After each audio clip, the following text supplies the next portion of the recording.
try to keep this nice and brief. So I came out here with intentions of finishing my intake set up for the intercooler, and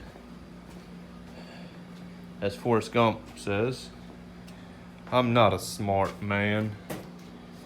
I had this pipe ran up, and the bonnet comes pretty much right here, and of course it's 90, as you can see right there.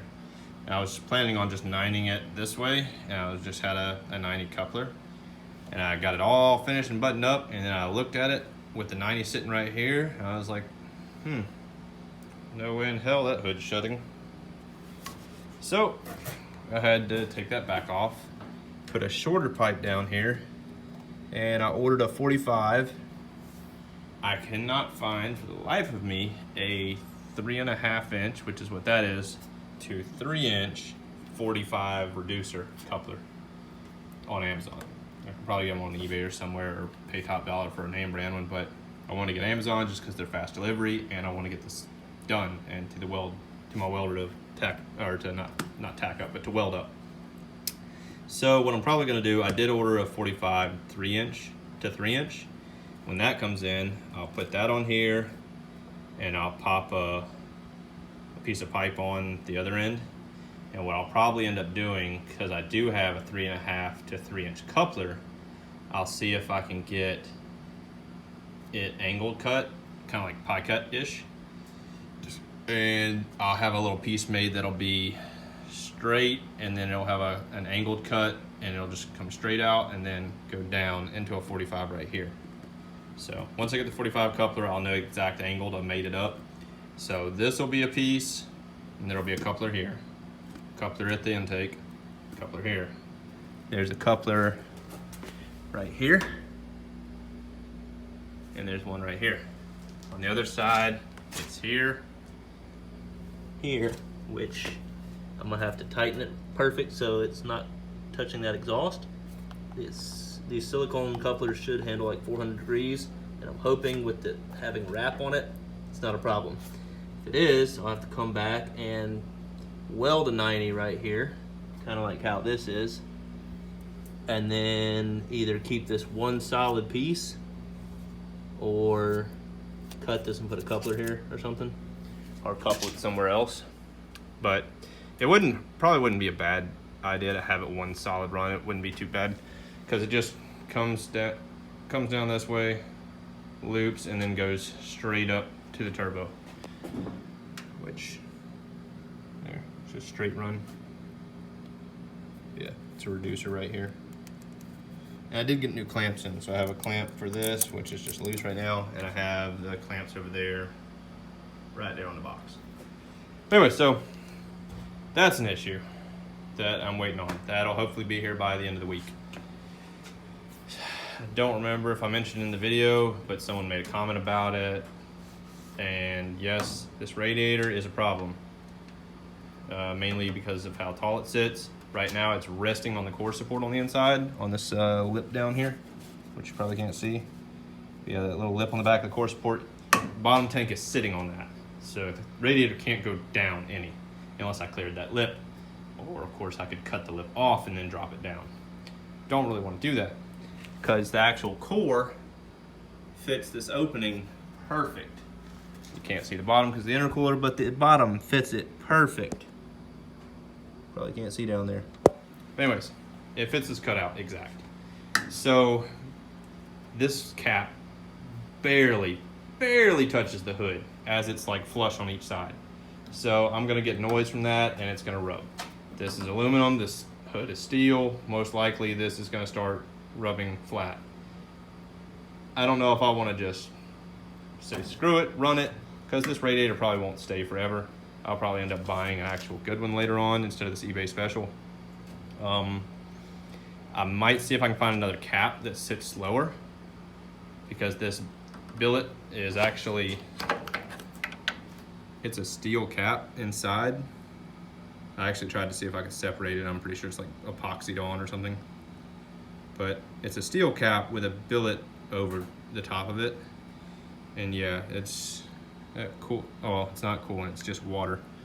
But yeah, that water's got some nasty. I need to flush this coolant system. It's probably all the stuff that had been sitting in the block for so long. So the coolant system needs to be flushed.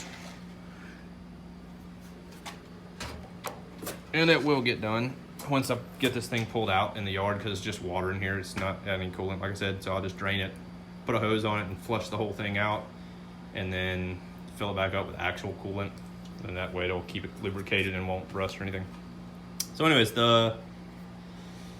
that's the problem. I don't think there's any clearance on the hood where this sits. I'm pretty sure it's the top skin and then a support skin that's literally butted up against it. It's not like an air gap where I could just cut a hole out for this to sit inside. At least I don't think. I can double check it, but I'm pretty sure it's just up against it. So my only option would be to like indent the hood where there's like gonna be some kind of hump, but I don't know how the hell I'd make that look not like shit. Find another cap, or my last option, which is not a quick option, which might be looked at down the road, would be to get rid of the cap right here, make this flat, or adjust the tank altogether. But anyways, get rid of this cap and move the cap elsewhere. I don't know if there'd be clearance left or right. I don't know. I would probably end up having to do, shit, what are they called? They're not overflow tanks. It's another tank, and normally it's the highest point in the cooling system. Subarus have them, I know, but essentially it's a pressure tank, more or less, that your fill cap is on that instead. So this would be flat. There would be a barb off of the side I'd have welded on, probably a -10 or something, and would go to that tank on AN. I'd mount it maybe over here or something, which kind of defeats the purpose as it being the highest point, because right now this is the highest, obviously. But I'd have to run somewhere else to be able to fill the radiator. What I'd probably do is make it where I could pull it loose and fill it, get the air out, and then put it back on and bolt it, more than likely. But anyways, enough of that. These extensions I just kind of have fit on, and I know it's all kind of loose and just screwed up and touching everywhere, but I just put those on and the balance on so I could see where it interferes with intercooler piping, so I could get my clearances, since I screwed that up the first time around. Intercooler's on hold till I get couplers. Radiator's on hold till I get the hood back on. My hood issue. The plan was originally to run an Eleanor hood on this thing.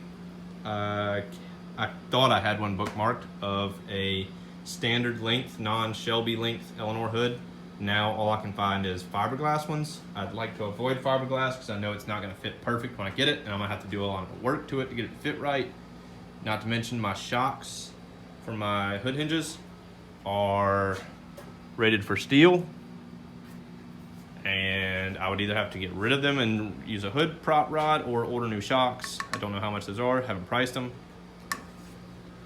Right now I just have a big ass hole cut pretty much for this filter to clear, and I probably screwed up in doing that because now hood scoops that I could buy don't cover the hole because I made it too big.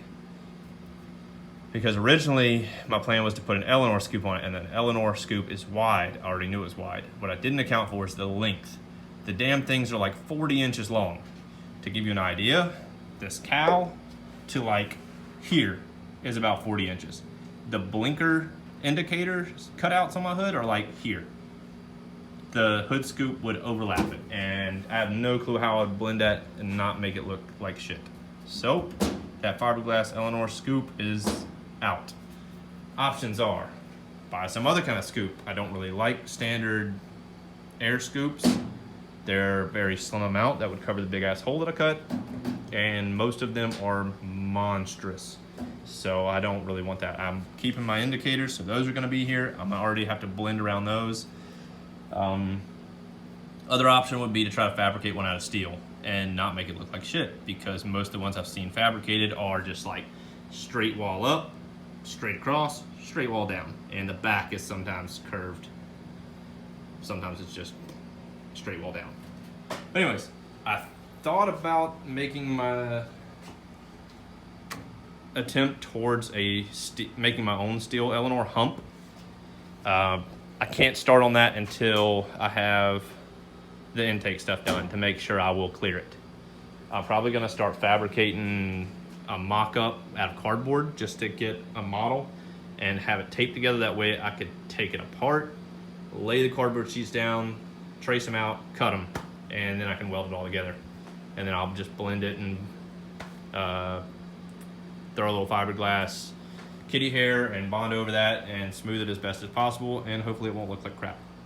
That's probably what it's gonna end up doing. I would just run it with a hole in the hood, but I made a ginormous hole, as I said, and it rains a shit ton down here. And like I said, this air intake I have, or this intake manifold I have, it's a big bowl, and well, all my EFI wiring is tucked down in there. So that's really a no-go, because I don't want that to fill it with water. Lastly, did the roof. It rolled on great, and yeah, that shit works. It is amazing compared to what it was. I also took some scrap pieces. I think Rudder, or maybe someone else. Sorry if I mixed them up. I don't remember names worth shit. I know you guys when I see the comments and I see your names, but I can't remember them afterwards. But could have been Cobra or someone else. But anyways, someone mentioned this tail panel are doing this. I do have some strip stuff that I lay down around all these lines when I get the panel that I put on, and it makes that panel where it won't vibrate. And it also deafens that sound. I did go ahead and throw some scraps up on that face, and it actually made quite a difference between what it was. So any other flat areas, I might throw some underneath, but the top, like I said, is gonna have some little, it's like string strip stuff. They do it use the same stuff to seal around the gas tanks. I have some of it I'll use for that. And lastly, I think so, my dash. It's actually screwed in. And my AC controller. They all move and don't interfere with anything behind them. And it's screwed in. That side over there is not. The aluminum trim piece didn't glue down very well at the very edge, so I threw a little bit of epoxy back on it and clamped it. So I'm waiting on that to dry before I screw on the other side, but this looks beautiful. I still am gonna take this horn steering wheel apart and see if I can swap this button for that little Mustang logo one down there. Yeah. So anyways, that box, tail lights, all new assemblies. That box, new bezels, which I won't use because I have the painted ones, but studs and the gaskets and whatnot. This box, a whole bunch of random screws and assortment hardware to bolt shit on, along with headlight plug, non-terminator from MPD, yay. That box, other random bullshit like the billet stainless, I think it's stainless, striker, and some other miscellaneous bullshit.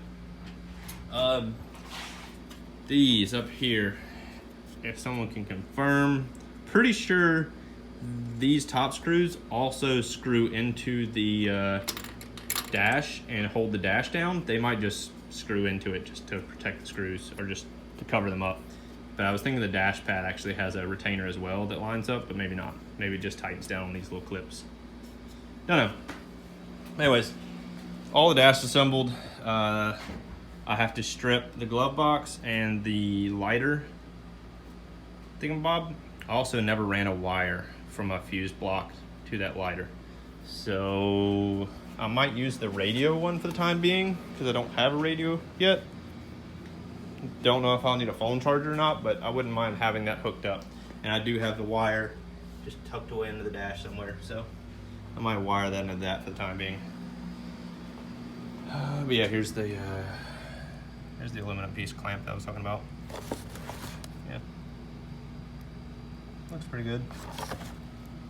They got these little ABS plastic 90s on them. Anyways, that's it. Like I said, I'll bring it back when I got some more done. Hopefully next time I'll have the intake finished up and be working on the hood maybe. But finishing the dash stuff and actually getting it bolted and secured up was, for me, made me happy. I called the glass place. They don't have a quote, or they couldn't give me a quote on it, but they will have the availability hopefully next week to get my glass put in. So I'm gonna try to get this thing epoxied by this end of this weekend. I started scuffing and sanding and smoothing out, but I got more to go still.